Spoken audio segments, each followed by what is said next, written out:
Hi guys, hope you're having a good day. So today we are going to work on vocabulary lesson 42. This is one of those standalone lessons that we're going to quiz on Friday this week over these 8 words. They're all adjectives, so they all describe something or a situation or someone. So keep that in mind as we read. Okay, so what I have for you first is our vocab page, okay, and it talks about these are just general vocabulary. Like I said, these are adjectives, okay. So it says, words and literary descriptions help readers visualize scenes, characters, and actions. Writers use descriptions to add vivid, colorful details to paint pictures in words. Suppose you want to describe a character's changing moods. If you write that character's mood fluctuates, you indicate that it continuously rises and falls, like a roller coaster, right? So fluctuate comes from the Latin root flu, which means to flow. A fluctuating mood is constantly flowing or moving in waves. If you use the word fluctuates, you are painting a more colorful picture than if you use the word changes. So this is kind of like what we were talking about with word choice and things like that, like having an important word choice and making sure that we choose good words that really paint a picture for our reader. Okay, so there's a discussion here, and what we're going to do, we're going to read it, and it says it takes place in language arts class. We're going to read it, and then we are going to define our 8 words, okay? See if you can think of the context clues, though, before we define it. Gianna loved the mystery story, she said. The author uses the word quaint to describe the setting. That word helps me picture a pleasant, old-fashioned village. Olivia said that early on, the writer hints that evil is lurking. She quoted from the story, on the surface, everything in Springtown seems normal, all cozy homes and well-kept lawns, but behind that superficial appearance, a sinister plot threatens to destroy the calm. Marshall added, Rochester, the villain, grew up in a house outside the village on a barren piece of land. The author writes that no trees, flowers, or curtains on the windows soften the desolate, lonely look of the house. The decadent property has been in decline for years. Everything shows decay, from broken window to a sunken walk. Gianna added, in the beginning, the author describes Rochester as an eloquent young man who speaks with ease. His voice is emphatic, strong, and forceful. Yet in the end, his purpose is to gain power over others. In reality, he is sneaky and sly, and he stealthily tries to draw others to his evil plan. All right, so what we're going to do is we're going to define each word, and feel free to pause the video as we define them. Okay, so the first one is decadent. Okay, and if something is decadent, it relates or is relating to decay. A lot of times it is wasteful. Okay, so like we fill ourselves with, like it says here. Let's find it. I've lost it. The decadent property has been in decline for years. Everything shows decay, from a broken window to the sunken walk. Okay, so one definition is that you have decay. Another definition of it, though, is completely opposite, that it is like super self-indulgent. So like if I am going to have a decadent dessert, it's going to be like 14 scoops of ice cream and whipped cream and hot fudge. So that's where you can see the decadent property, the super well upkept property, or the fancy, self-indulgent property. It's a fabulous property, but it's been in decay, so you see it twice. So the first definition is relating to decay. The second definition, we'll get rid of wasteful. The second definition relating to decay, the second definition is self-indulgent. Like like again, my 47 scoop sundae, okay? Self-indulgent. Okay. You feel decadent when you give into, you have your fancy living or your fancy, expensive, lots of yummy treats. Okay. The next word is desolate. Okay. So again, pause the video. So pause it, write down both definitions for decadent. It's decaying, but at one point it could have been super self-indulgent. It was a big deal. Okay. The next one is desolate. Okay. The word desolate, if we go back to the text, okay, let's find it. There it is. The author writes that no trees, flowers, or curtains on the windows soften the desolate, lonely look of the house. So if something is desolate, look at it.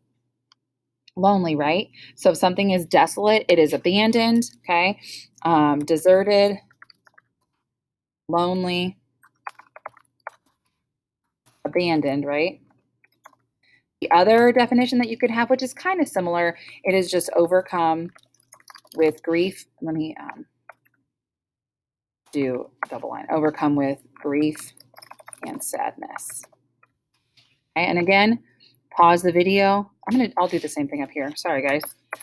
Pause the video as you write down. I put the 2 lines there just because I have different punctuation. It's driving me bonkers.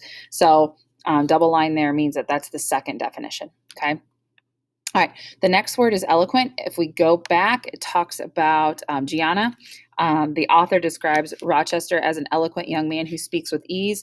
Remember L-O-Q, that means speak. So if somebody is eloquent, that means that somebody is able to speak clearly and effectively. So someone who just is well-spoken, speaks well, talks, they give good speeches, they talk to other people well, they don't fumble like Mrs. Kane is doing right now. Eloquent is just someone who speaks clearly and well. Okay. Pause to type or to write this down and then move on. Okay. The next word is emphatic. Okay. So if we go back, find it back in here. His voice is emphatic, strong, and forceful. Okay. So emphatic, if you are emphatic, you are saying, or it is said or done clearly and with force. So if it's emphatic, you're being forceful with it. Okay.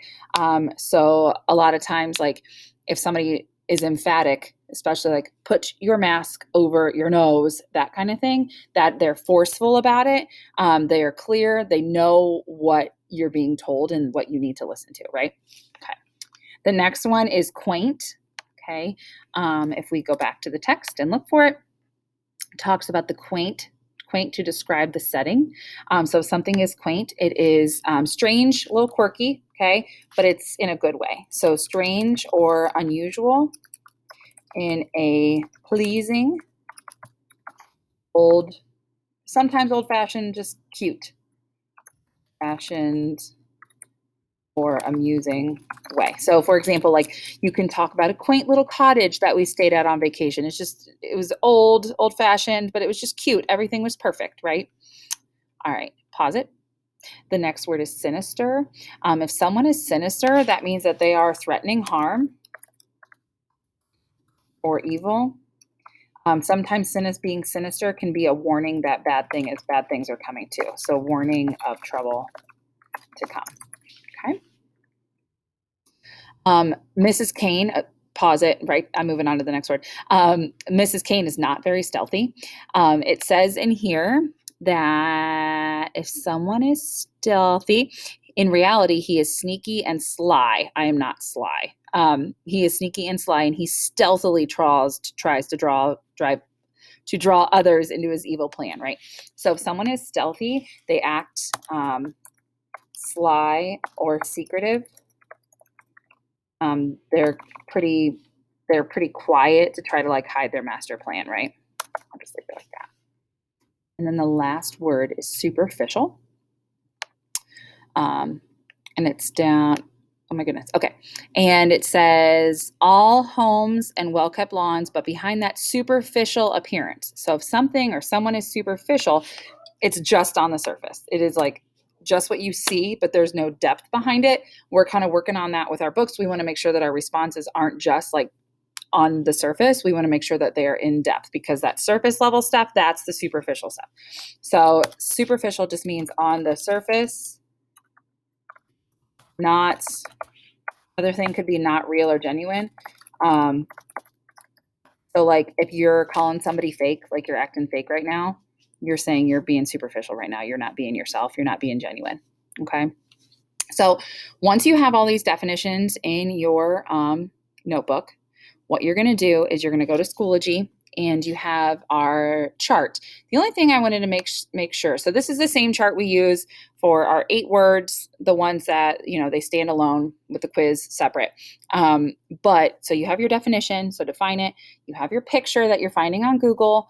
The only thing that I want to say is when you are doing this part, make sure that your sentence here is something that describes a situation. So I still want you to use the word in the sentence. So we'll go back with superficial because that was the last one we just did.